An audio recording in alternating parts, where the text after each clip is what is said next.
As you all know, I received a letter from the President's personal physician this morning. We released it to you shortly thereafter in the interest of transparency. I have the letter here and I just want to read it through so we can get started, before we get started. This morning, as part of our routine screening program for the President, the SARS-CoV-2 virus was detected by antigen testing.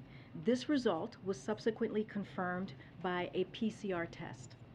On questioning, President Biden is currently experiencing mild symptoms, mostly a runny nose and fatigue, with an occasional dry cough, which started yesterday evening.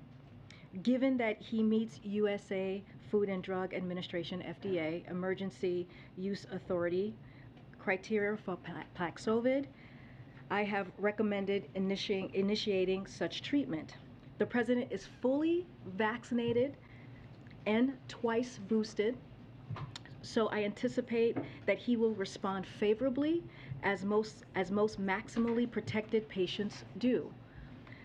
Early use of paxlovid in this case provides additional protection against severe disease. He will isolate in accordance with CDC recommendations. I will keep your office updated with any changes in his condition or treatment plan.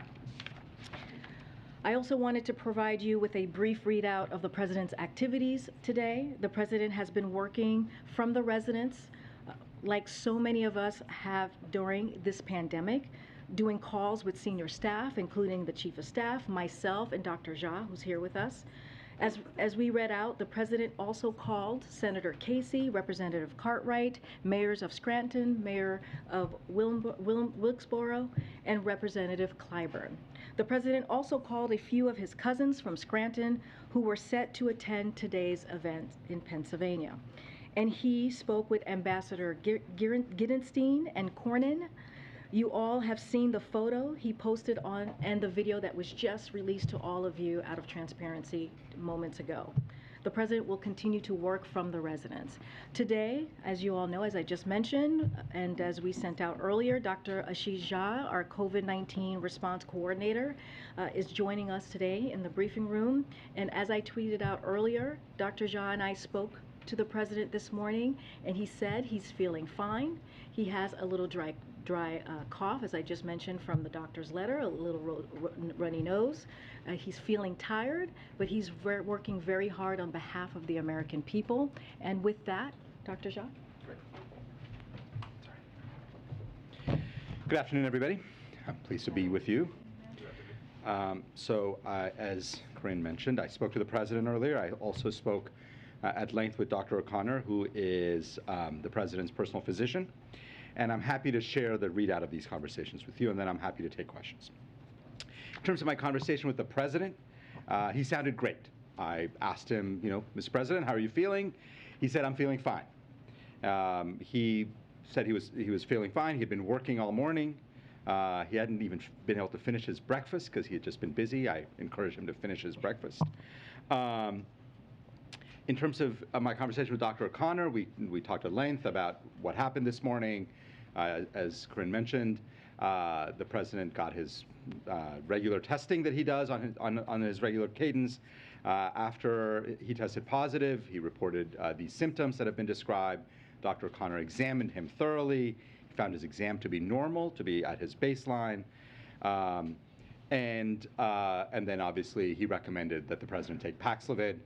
The President accepted that recommendation and has started Paxlovid and has taken his first course already. I want to also just take a minute to sort of mark this moment. Because the President is fully vaccinated, double boosted, his risk of serious illness is dramatically lower. He's also getting treated with a very powerful antiviral, and that further reduces his risk of serious illness. And it's a reminder of the reason that we all work so hard to make sure that every American has the same level of protection that the President has, that every American has the same level of immunity, and why we have worked so hard to make sure that people have access to life-saving treatments like Paxlovid. These are incredibly important things for the president to have. They're incredibly important things for every American to have. And we have worked very hard over the last 18 months to make sure we have plenty of vaccines, that we have plenty of therapies, that people can get tested on a regular basis, as the president does, because testing allows you to identify an infection early and get started with treatment early. And we all know from medicine that early treatment is always better. Let me